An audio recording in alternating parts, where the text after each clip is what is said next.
Hey there, brothers and sisters. We are continuing on with Sagittarius. This is lesson 2 in this particular Mazzaroth sign. And we started talking last lesson about how the story of Sagittarius is the story of Joshua conquering the promised land. And I made a note of how that story actually begins with the failure of Moses and the transition of authority from Moses to Joshua.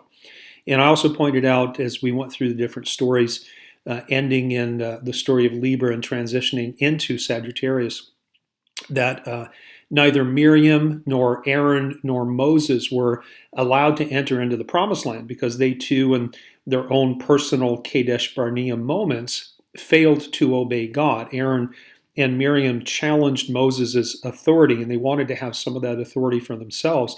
And Moses, as we talked about last time, when instructed to speak to a rock to provide water for the children of Israel, children of God, that he struck the rock twice instead of speaking to it. And for that, his punishment was to see the promised land, but to not be able to enter into it. Now, let me show you what the morning sky has looked like from Jerusalem, looking east, southeast over the last couple of days. This was actually New Year's Day at about 9:45 a.m. In Jerusalem, and you can see Scorpio in the top right corner there. You see Sagittarius, the archer, right in the middle with the sun right at the position of his head. And again, over the next several weeks, the sun is going to rise further down in Sagittarius's body and then start to rise in the next Mazzaroth sign, which is Capricorn, and that's the story of David. So here's a question for you, because if you remember when I started out this whole series, I told you that my intent was not to just go over the same old stories that we're all familiar with. Yes, we need to tell the story, at least in the big picture. And my whole intent is to do this particular study and pull out some details that sometimes we would otherwise gloss over. So the question here is this: why represent the story of Joshua as Sagittarius? What does that icon or that symbol actually point us to? Well, let's go to Genesis chapter 49 for the answer to that. And I'll give you a second to get there. Genesis chapter 49. I'm going to read just chapter or verse 1 because I just want to show you how that chapter begins, but we'll be starting this particular quotation in verse 22, I think it is. But Genesis 49 begins like this. It says, "And Jacob called his sons and said, 'Gather together that I may tell you what shall befall you in the last days. Gather together and hear, you sons of Jacob, and listen to Israel, your father.'" Now, of course, this story is Jacob prophesying over his 12 sons on his deathbed. And we've talked about his words over Simeon and Levi and how those two men were violent and would be divided in Jacob and scattered in Israel. We talked about how the scepter would not pass from between Judah's feet until the Messiah or Shiloh comes. So we've seen this chapter a couple of times already in this story, but now we want to focus on what God actually says about what God. Sorry, that was Kathy calling me on the phone. I have to tell her I'm recording my sermon. Let's see what Jacob has to say about the tribe of Joshua, actually, which is the tribe of Joseph. And it's important to note that these prophecies are more about the tribes named after Jacob's 12 sons, and not necessarily about the individual men themselves. And I think the wording of these prophecies directly indicate that. For example, how could Simeon, the individual man, be divided in Jacob, and how could Levi, the individual man, be scattered in Israel, unless he was, cut up and spent his body parts sent throughout the different parts of the land. And while Messiah would come from the tribe of Judah, Judah himself did not father the Messiah in the sense of directly being the procreator. So these prophecies in Genesis 49 use what is called corporate identity. They are first and foremost prophecies about the nature and the fate of the tribes as collectives, as a unit, rather than the individual people that bear the name of the tribe itself. Obviously, it's the other way around. The tribe bears the name of individual people. So as we look at this, recall that Joshua is from the tribe of Ephraim. And Ephraim was one of the two sons of Joseph, who were Ephraim and Manasseh. And while we didn't focus on it when we went through, back in Numbers chapter 32, as the Jews were getting ready to go over the Jordan two and a half tribes asked Moses to stay where they were because they liked the fertile land. And those two and a half tribes were the full tribe of Reuben, the full tribe of Gad, and the half tribe of Manasseh. And I say half tribe because Ephraim and Manasseh both make up the tribe of Joseph. That's the way that the Bible and the writers of the Bible handle the name. So Joseph really was split into two different tribes, and both Ephraim and Manasseh are considered to be half tribes, the whole being the tribe of Joseph. Moses and later Joshua agree, giving land to the two and a half tribes that we just mentioned. On the other side, or let's say the wrong side of the Jordan, they agreed as long as the men of those two and a half tribes were willing to go to war and fight alongside their brothers that come from the other 9.5 tribes, because neither Moses nor Joshua were willing to let those two and a half tribes stay on the wrong side of the Jordan while the rest of the nation went to war. So the men were required to go to war until the land was settled, and then they would later be allowed to return to their possessions. So Jacob's prophecy, as we look now at verse 22, is for Joshua, whose tribes again, is for Joshua, but using the name of Joseph, and Joseph's tribe being split into Ephraim and Manasseh. So verse 22, chapter 29, Joseph is a fruitful bough by a well. His branches run over the wall. The archers have bitterly grieved him, shot at him, and hated him, but his bow remained in strength, and the arms of his hands were made strong by the hands of the mighty God of Jacob. From there is the shepherd, the stone of Israel. By the God of your father who will help you, and by the Almighty who will bless you with blessings of heaven above, blessings of the deep that lies beneath, blessings of the breasts and of the womb. The blessings of your father have excelled the blessings of my ancestors. Up to the utmost bound of the everlasting hills, they shall be on the head of Joseph and on the crown of the head of him who was separate from his brothers. And that's talking about the story of how Joseph was sold into slavery by his brothers. So this is why Sagittarius and the story of Joshua conquering the land is portrayed as an archer, because Joshua comes from the tribe of Joseph, and he was to conquer the land with military prowess, if you will. Jacob prophesied that the tribe of Joseph would be a tribe of war. And Joshua's story, or rather the story of God during the time that Joshua was Israel's leader, is a story of war. In fact, it's a story of victory and success once they, suffer the lessons and learn the lessons of Jericho and Ai, which I'm going to assume that most of us are familiar with those. Once they get past those lessons, the story of Joshua, the book of Joshua, is just victory after victory after victory. Now go to Numbers chapter 33. Let's take a look at a couple of things here. Numbers 33, and we're going to start in verse 50. Now the Lord spoke to Moses in the plains of Moab by the Jordan across from Jericho, saying, Speak to the children of Israel and say to them, when you have crossed the Jordan into the land of Canaan, then you shall drive out all the inhabitants of the land from before you, destroy all their engraved stones, destroy all their molded images, and demolish all their high places. And you shall dispossess the inhabitants of the land and dwell in it, for I have given you the land to possess. Now in verse 52, the Septuagint says, and you will destroy all the inhabitants in the land before you and take down their high places and all their idols. Now it's interesting that many of the ancient icons for Sagittarius is some version of what I just showed you, right? It's a half man, half horse, some kind of a hybrid wielding a bow. Some icons just show a man with a bow, but most of them have this animal-human hybrid. But at this point in the time of the Jews didn't use horses in warfare. And very clearly the command from God through Moses and later through Joshua was that there was going to be a conquering of the inhabitants of the land. They had to go in and they had to literally destroy them. They had to destroy the cities, destroy all the vestiges of paganism.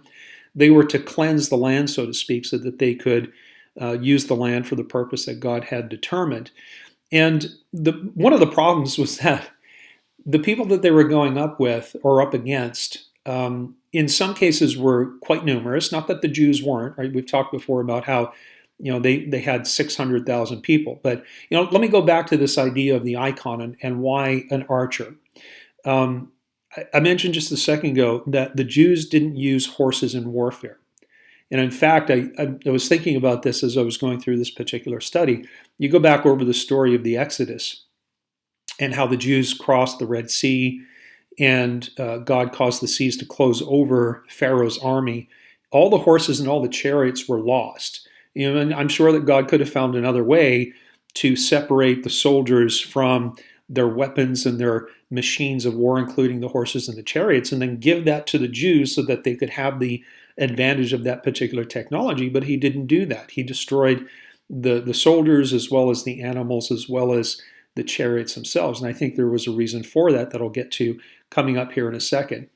But even though they didn't use horses in warfare, the Jews were like a sea of foot soldiers.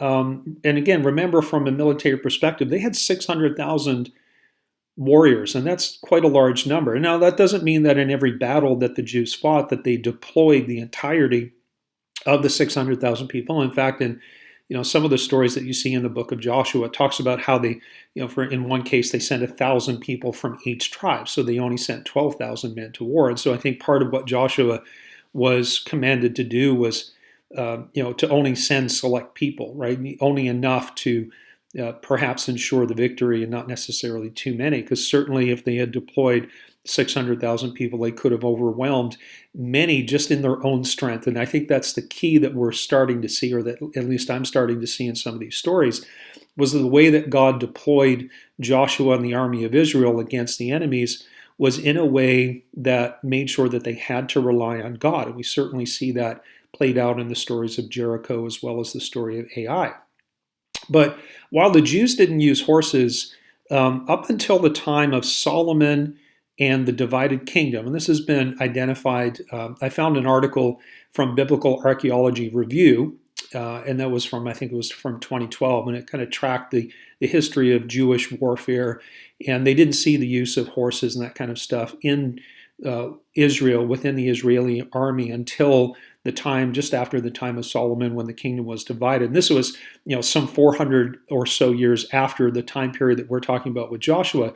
While the Jews didn't use horses at this particular time in the story of Joshua, their enemies certainly did.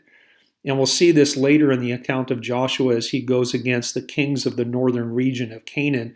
We'll see that coming up in just a moment.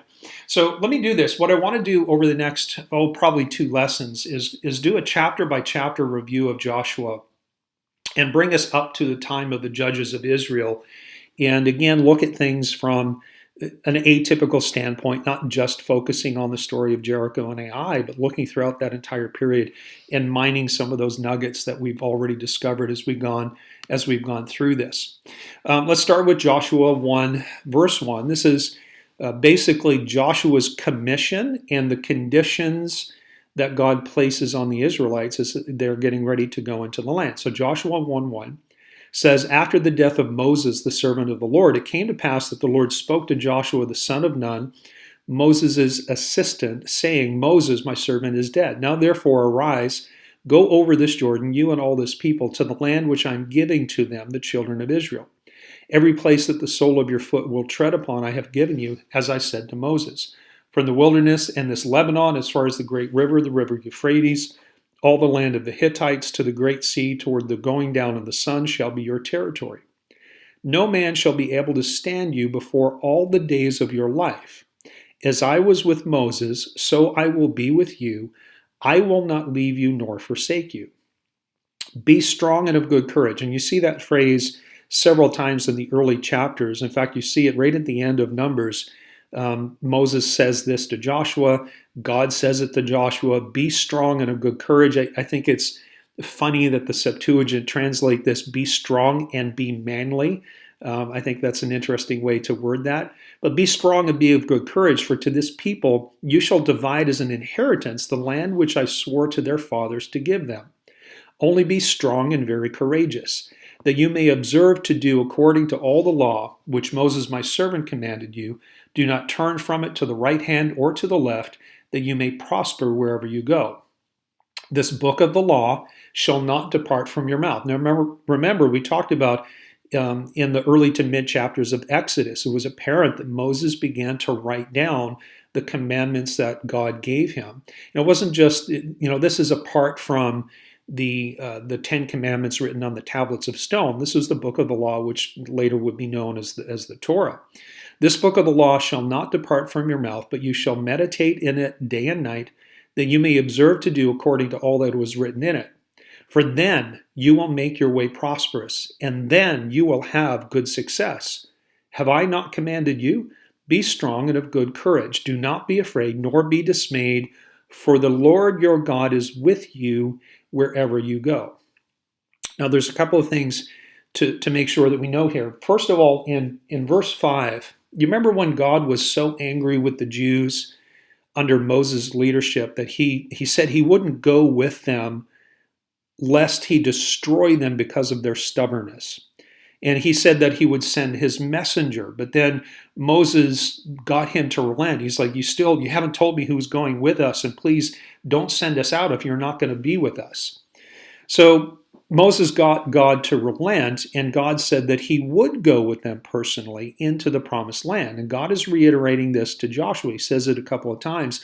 I will be with you. I will not leave you nor forsake you. And I think that that statement becomes important a little bit later when we see Joshua encountering the pre-incarnate Christ, who appears as the commander of the army of the Lord. In verses 7 to 8 here in that section that we just read, these are the conditions that God puts in place as they prepare to go into the promised land. And notice the if-then construction. If Joshua followed the law, if Joshua didn't stray to the right or to the left, then God would prosper him and make him successful. Remember, they weren't walking in to, like a furnished apartment where everything was, the cooks and maids and everything's done for them. They don't have to have any work to occupy the space. They're walking into a place that is abundant in terms of its resources and provision, but was occupied by enemies. They were, occupied by these nations that worship demons, that sacrifice children to demons. I mean, these were evil, evil people, evil cultures. So they knew they were going in for a fight, and I've postulated that part of the reason that God had the Jews, the proto-Israelites to go in, not the proto-Israelites, but the Israelites, the early Israelites, why they went through much of the things that they went through was to prepare them for war. It was to train them and to get them ready for the real battle that was to come. So here's the question. If God is saying, follow my rules, and I'm going to prosper you and make you successful, is that a prosperity gospel message? Can we take that and can we, I'm giving away the answer, can we twist it around to say that if you just follow God's commands and you're going to be prosperous and have lots of money and possessions? And the answer, of course, is no, because the specific context here was that God was preparing his people for war. This was about being successful and prosperous from a military perspective. It was a war victory message is what it was. So Joshua's commission was to conquer the land. It was to drive out the inhabitants. It was to destroy all the elements of paganism that existed in the land. So that's chapter 1. Now chapter 2, 3, and 4 are these familiar stories, right? This is where we see Joshua sending the 2 spies into Jericho. We have the story of Rahab the prostitute and how she hid the 2 spies from the authorities in the city. And because she did that, she was granted protection when the Israelites eventually came against Jericho, and they took the ark of the Lord and they marched around the city. And after 7 days, they marched around 7 times and gave this massive shout, and the walls fell down and they took the city without really fighting. Rahab, the prostitute, and her family was given protection because she basically, she had been convinced of the power of the Lord, or the God of Abraham, Isaac, and Jacob, and she was actually protected for that. And of course, we see her in the lineage of Christ in the Gospels.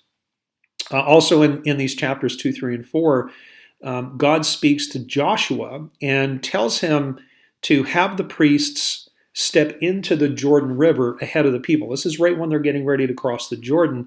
And basically he says, hey, once the priests step into the Jordan, then the water is going to part and they'll be held back, and then you'll be able to cross on dry land.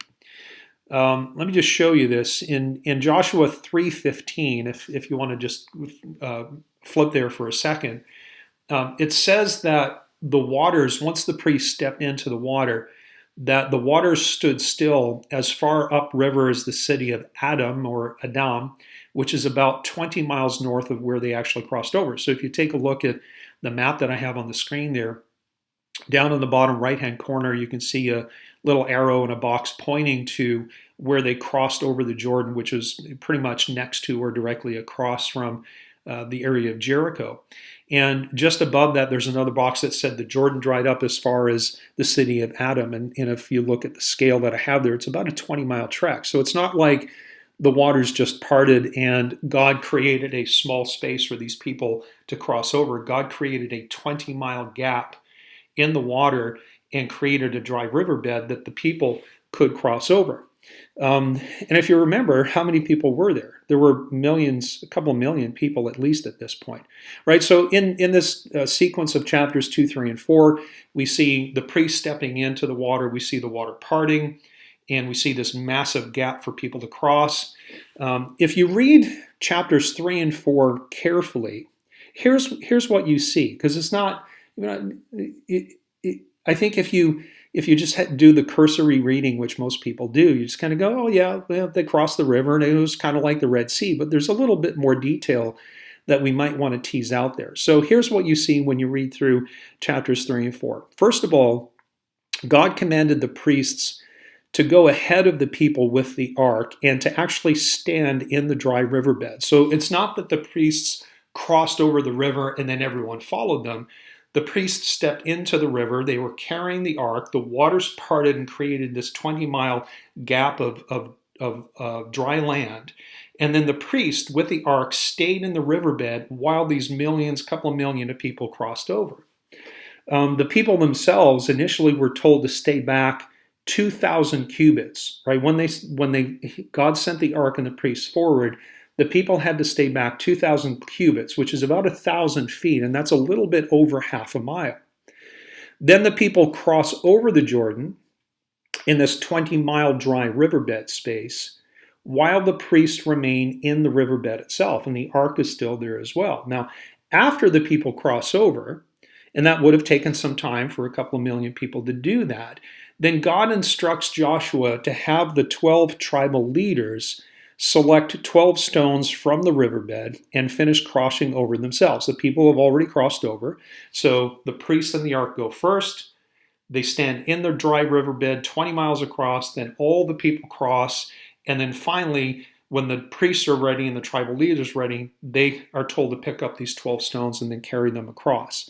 And what Joshua does is he lays these 12 stones up as a monument, and they do that when they get to this place called Gilgal. And until I went through these chapters again, a little bit more detail, I just thought that they set up the 12 memorial stones on the other side of the Jordan as soon as they crossed over. But if you look again on the map, you'll see that Gilgal, the 12 memorial stones, where they set up the 12 memorial stones, is not right at the boundary of the river. In fact, if I remember the scale, it's probably about 4 or 5 miles, maybe 3 miles, somewhere around there. So it was a little bit of a trek, and they set up that memorial in Gilgal itself. Let's go to Joshua chapter 4, verse 10. Joshua 4, verse 10. So the priests who bore the ark stood in the midst of the Jordan until everything was finished that the Lord had commanded Joshua to speak to the people, according to all that Moses had commanded Joshua, and the people hurried and crossed over. Then it came to pass when all the people had completely crossed over, that the ark of the Lord and the priests crossed over in the presence of the people. And the men of Reuben, the men of Gad, and the half-tribe of Manasseh crossed over, armed before the children of Israel, as Moses had spoken. About 40,000 prepared for war crossed over before the Lord for battle to the plains of Jericho. Now, you might want to make a note there in verse 13 that the 40,000 refers to the warriors that came from those 2.5 tribes, Gad, Reuben, and the tribe of Manasseh. That's not the entirety. It's not like we had, the Jews had 600,000 warriors and only 40,000 went over. He's just giving us the number of the warriors that came from the 2.5 tribes that preferred to stay on the wrong side of Jordan to inherit land in that particular area, right? So don't get those two things confused.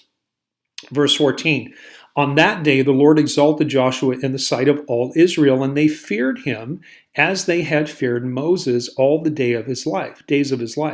Then the Lord said to Joshua, command the priests who bear the ark of the testimony to come up from the Jordan.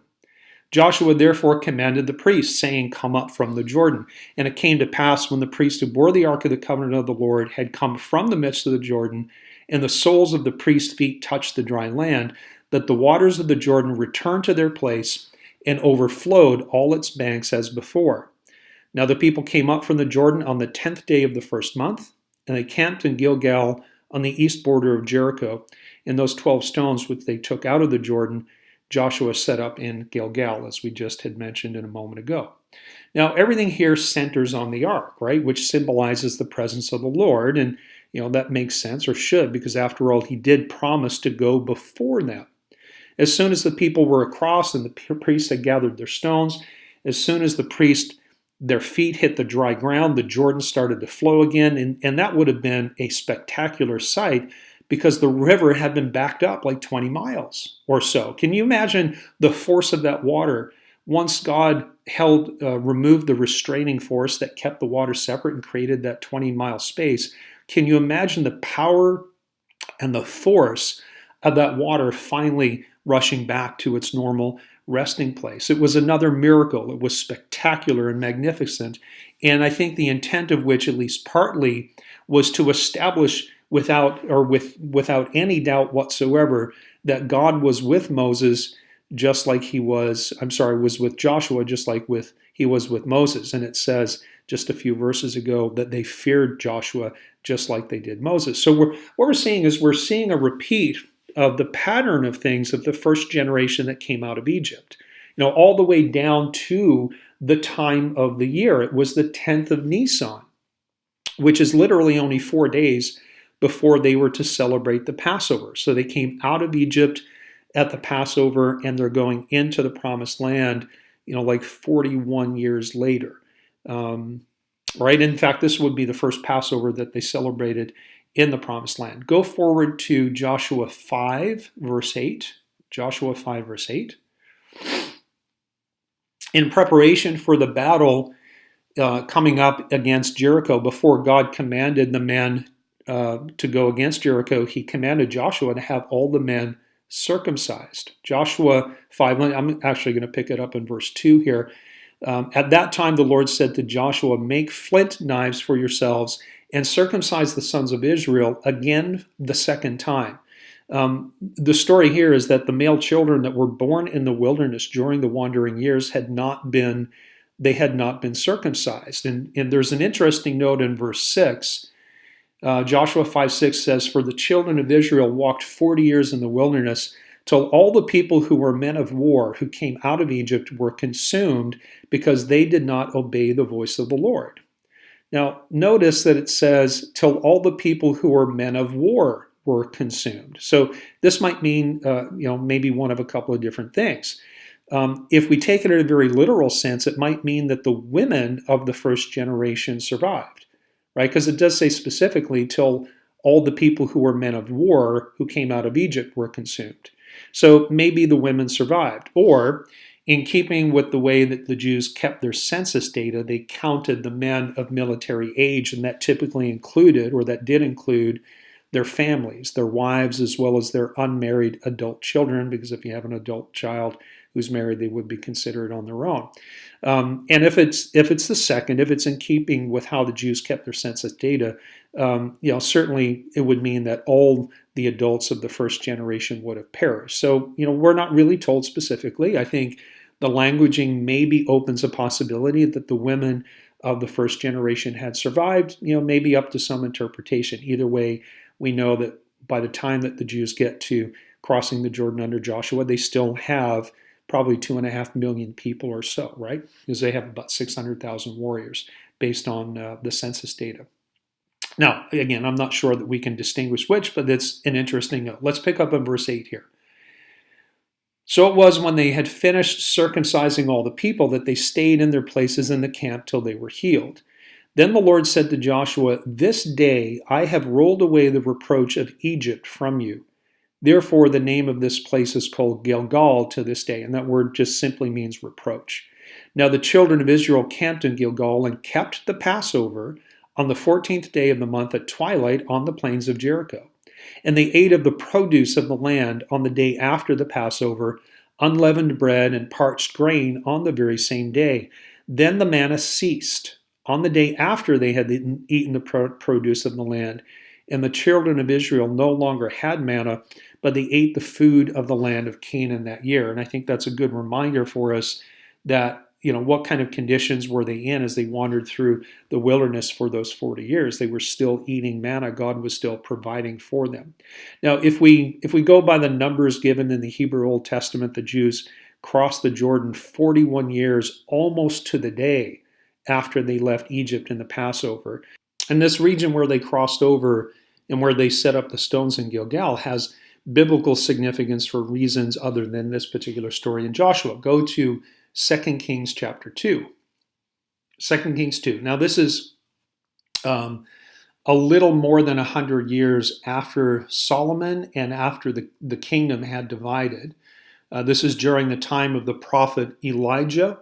In fact, Elijah is actually at the end of his life, and as he's getting prepared to die, his protege, his assistant Elisha, refuses to leave him. So this is 2 Kings 2, verse 1. And it came to pass when the Lord was about to take Elijah into heaven by a whirlwind that Elijah went with Elijah to Gilgal. Then Elijah said to Elisha, "Stay here, please, for the Lord has sent me on to Bethel." But Elisha said, "As the Lord lives and as your soul lives, I will not leave you." So they went down to Bethel. Now the sons of the prophets who were at Bethel came out to Elisha and said to him, "Do you know that the Lord will take away your master from over you today?" And he said, "Yes, I know. Keep silent." And you can imagine the heartbreak that Elisha was going through. There are places where Elisha calls Elijah his father, and he wasn't his biological father, but they were obviously very close, right? And it would have bereaved him to lose Elijah. In fact, let me just mention this because it says in verse 3, where it says, "Now the sons of the prophets who were at Bethel came out to Elisha." It's not like there were prophets who had children and they were known as the sons of prophets. The son there is, again, this kind of metaphorical link and closeness. And it might imply there's really not a lot of information about this in the commentaries. And I couldn't find very distinct explanations. But from what I can piece together and from what I understand just about the culture, is that when you have this close connection, it would be like, for example, my kids calling some of my old college friends, my best friends from back in the day, calling them like Uncle Bill or Uncle Scott, even though they weren't my brothers. They were my brothers in terms of our relationship and how close we were. And it's the same thing here. The sons of the prophets would probably be people who were men who were close to Elijah, to Elisha, or maybe they were close to, they could have been proteges of whatever prophet was living in that particular region that they were living. Because I think it's very easy for us to get the idea that the only prophets were, Isaiah and Jeremiah and Elijah and Elisha. And that's so not true. There were prophets all over the place. And some people, like Elijah and Elisha, spent most of their days functioning as a prophet of the Lord. And there were certain circumstances where people prophesied like one time. And we saw this actually in the story of Saul. We'll probably hit this when we talk about the story of David and Capricorn. But there was one point where Saul actually prophesied. He was with the sons of the prophets and he prophesied, but it was only one time. But there were actually prophets throughout the entire land of Israel. It doesn't mean that they were of the same caliber, if you will, of an Isaiah or a Jeremiah or Elijah and Elisha, but there were prophets everywhere. And so this term sons of the prophets doesn't necessarily imply a genetic relationship. It just means that they were probably assistants or proteges of the local prophets in Bethel or in Gilgal, wherever they were visiting. So verse 3, the sons of the prophets who were at Bethel came out and said, don't you know that the Lord will take away your master from you today? And he says, yes, I know, keep silent. Then Elijah said to him, Elisha, stay here, please, for the Lord has sent me to Jericho. So he's going from Gilgal to Bethel, now to Jericho. And then Elisha answers again, but he said, as the Lord lives, as your soul lives, I will not leave you. So they came to Jericho. Now the sons of the prophets who were at Jericho came to Elisha. So there would have been prophets in Jericho, and these probably, again, would have been the proteges. Those who were at Jericho came to Elisha and said to him, do you know that the Lord will take away your master from over you today? Now listen, they're not being mean. They're not taunting Elijah, even though with Elisha's answer, yes, I know, keep silent, he's speaking more out of his own bereavement and sadness and his anticipated grief than he is because they're being mean to him. They're just saying, they were probably told, listen, it's Elijah's time. There's going to be a passing of the baton, and they're just reiterating this. So he says, yes, where did I leave off? Verse 6, as the Lord lives and as your soul lives, I will not leave you. So the two of them went on. And 50 men of the sons of the prophets went and stood facing him at a distance, while the two of them stood by the Jordan. Now we're at the Jordan River. Now Elijah took his mantle, rolled it up, and struck the water, and it was divided this way and that, so that the two of them crossed over on dry ground. Now obviously this is a parallel, right? This is a parallel to Joshua and the people crossing over the Jordan. This is a parallel to the Red Sea being parted. So we crossed over on dry ground, and so it was when they had crossed over that Elijah said to Elisha, ask, what may I do for you before I am taken away from you? It seemed like Elijah was doing quite well with the idea that the Lord was going to take him. And with all the stuff that he had gone through, he's probably ready to embrace that. So Elisha says, please let a double portion of your spirit be upon me. So he said, you have asked a hard thing. Nevertheless, if you see me when I am taken from you, it shall be so for you, but if not, it shall not be so. Then it happened as they continued on and talked that suddenly a chariot of fire appeared with horses of fire and separated the two of them, and Elijah went up by a whirlwind into heaven. Now this literally just means that he went up into the sky, right? That's all that means.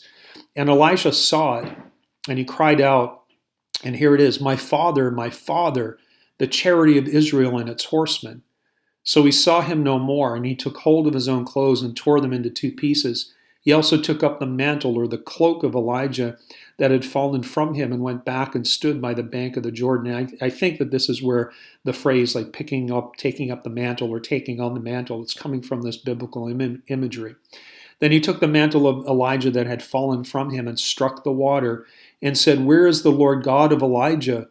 And when he also had struck the water, it was divided this way and that, and Elisha crossed over. Now Elisha is back on the Jericho side of the Jordan River. Interesting story, right? And I point that out because we see this from time to time throughout the Bible where events happen in the same place, but with, in a different age, a different time with different characters. Like these physical locations, seem to have a lot of significance, whether it is Gilgal or Bethel or Jericho or the Jordan, right? It's all just fascinating how all these things keep coming back. Now, let's go back to Joshua chapter 5. Hopefully you haven't lost your place. Joshua chapter 5. And we'll probably end with this. It'll be a relatively short discussion today. And we have, I think, 2 more weeks before we finish the sign of the Mazzaroth sign of Sagittarius. And we'll finish off the story of Joshua probably next week. And then that'll give us another week to talk about some of the key stories in the book of Judges.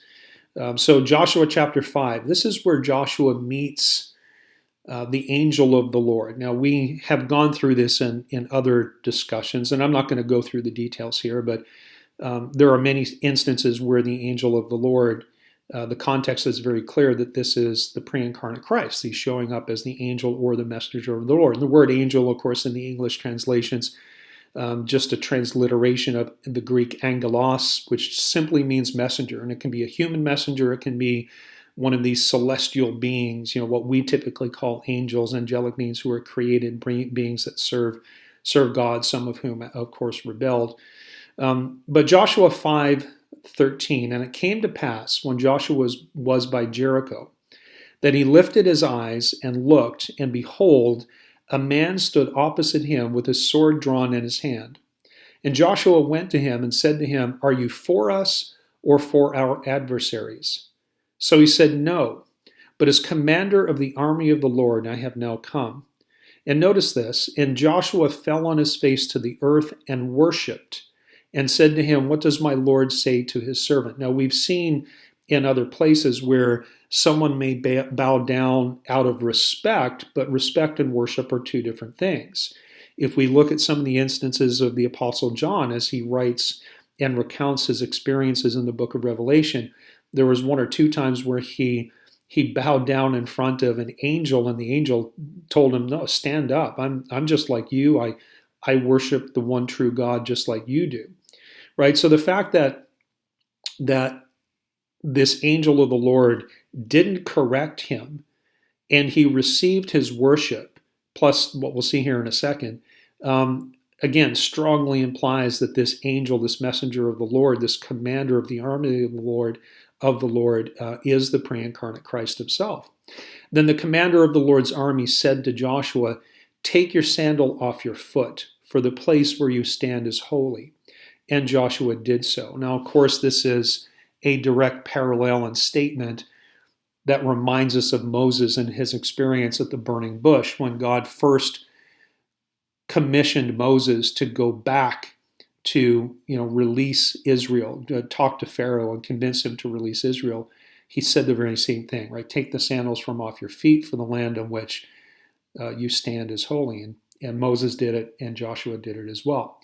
Now, I said a little bit earlier, I reminded you of the things that we had seen in the book of Numbers, where it was either Exodus or Numbers, forgive me, I can't remember off the top of my head, but the story where God said, I'm not going to go with you, because if I do, I'm just going to destroy everyone because they're so stubborn and stiff-necked. And then Moses got God to relent, and so God decided to not just send another angel, or not another angel, but an angel or a messenger, and he decided to go himself. And I think that this is direct fulfillment of this. This is God showing Joshua, I am with you. He showed up in a physical manifestation, just as he would have walking with Adam and Eve in the garden, just as he did when he appeared to Abraham, as he appeared to Isaac, as well as Jacob. Here he is appearing in person with Joshua, and he's appearing in a different persona, if you will. Now, don't get what I'm going to say confused with this thing called modalism. Modalism is a false teaching, a false doctrine that says there's only one entity, one God that shows up as either the Father or the Son or the Holy Spirit, depending on what he wants to accomplish. This is still the pre-incarnate Christ. This is still the only begotten Son of the Father, and he's showing up as the commander of the Lord's army because he is bringing Joshua and the children of Israel into hostile territory. And he promised Moses and he promised Joshua, be strong, be of good courage, I will be with you. Right? And it goes back to the promise that he gave to Moses that said, okay, I'm not going to send a messenger. I'm going to come myself. I'm going to come personally. And I'm going to make sure that everyone gets driven out that needs to be driven out. So I think I'm going to leave it there. I think we're just a little bit over 40 minutes or something like that. I think if I continue on, I'll just get locked into a line of discourse that's going to eat up probably another 30 minutes or so.